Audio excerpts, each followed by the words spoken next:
ہم حکمت دین فطرت کی شرح و وضاحت کے نقطہ نظر سے ان سوال و جواب کے سیشن میں حاضر ہیں۔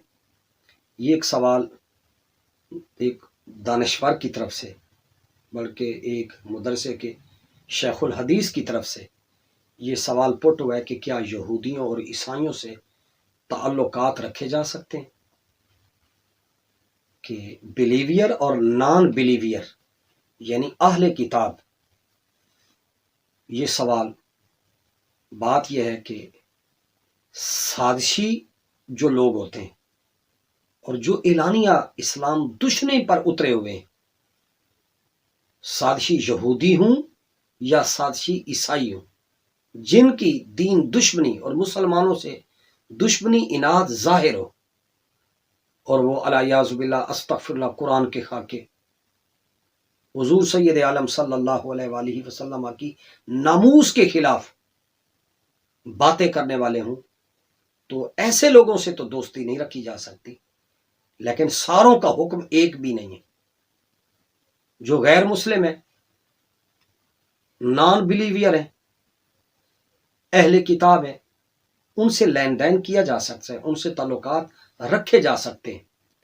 انفرادی مسئلے اور انفرادی مراسم الگ نوعیت کے ہیں، ان کی الگ حیثیت ہے۔ بات واضح سی ہے کہ جس طرح یہود اور نصارہ مسلمانوں کے خلاف بحیثیت جماعت ملت واحدہ ہیں، اسی طرح مسلمان ان کے مقابلے میں ملت واحدہ بنیں گے، آپس میں ان کی اتحاد ہوگا، وحدت ہوگی، یکجہتی ہوگی، تو مسلمانوں کو دیگر مذاہب کے لوگوں سے کم مدد کی، نصرت کی، حمایت کی ضرورت پیش آئے گی۔ تو اس وقت صورتحال یہ ہے کہ ہم پوری دنیا میں مسلمان بٹے ہوئے ہیں، تقسیم در تقسیم کے عمل سے ہم دوچار ہیں۔ مسلمان ممالک جو ہیں وہ بٹے ہوئے ہیں، لہٰذا مسلمانوں کی جو وہ وحدت ہے، یکجہتی ہے، یگانگت ہے، وہ قائم نہیں ہے۔ تو لہٰذا اس وقت امت مسلمہ عجیب دوراہے پہ کھڑی ہے، اور مسلمان، پاکستان کے مسلمان، عالم اسلام کے مسلمان، آج تو ہم چھوٹی چھوٹی تقسیموں میں، چھوٹی چھوٹی چیزوں میں الجھے ہوئے ہیں۔ دیوبندی، بریلوی، شیعہ، سنی، مقلد، غیر مقلد، حنفی، شافی، حنبلی، مالکی، چشتی، قادری، نقشبندی، سہروردی، سیفی، ہے یا نہیں؟ ہم ان تقسیمات سے دوچار ہیں۔ تو لہٰذا سب سے پہلی بات یہ ہے کہ اس طرح کے سوالات سمجھنے سے پہلے مسلمانوں کو متحد ہونا ہوگا۔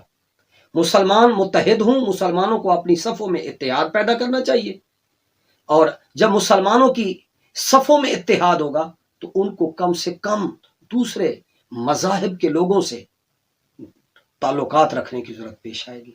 تو باقی جہاں کہیں مسلمان رہتے ہیں، تو اگر وہ مسلمان ان سے تعلقات نہیں رکھیں گے تو دین کیسے پہنچائیں گے؟ تو بھئی اس معاملے میں حزم اور احتیاط، اپنے عقیدہ اور ایمان کی حفاظت رکھ کر ان سے تعلقات لین دین کے کیے جا سکتے ہیں۔